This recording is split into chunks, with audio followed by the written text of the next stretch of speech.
హైదరాబాద్ లో వర్షం దంచుకొడుతుంది. యూసఫ్గూడ, జూబ్లీహిల్స్, బంజారాహిల్స్, మాధాపూర్, అమీర్పేట్, గండిపేట ప్రాంతాల్లో కుండపోతగా కురుస్తుంది. తెల్లవారుజాము నుంచే పడుతున్న భారీ వానలతో రోడ్లన్నీ జలమయమయ్యాయి. ఎక్కడికక్కడ నీరు నిలిచిపోయింది.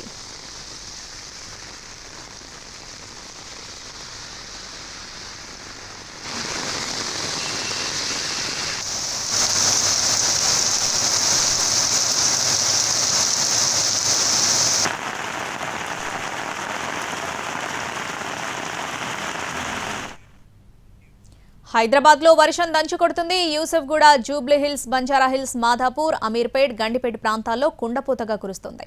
తెల్లవారుజాము నుంచే పడుతున్న భారీ వానలతో రోడ్లన్నీ జలమయమయ్యాయి. ఎక్కడికక్కడ నీరు నిలిచిపోయింది.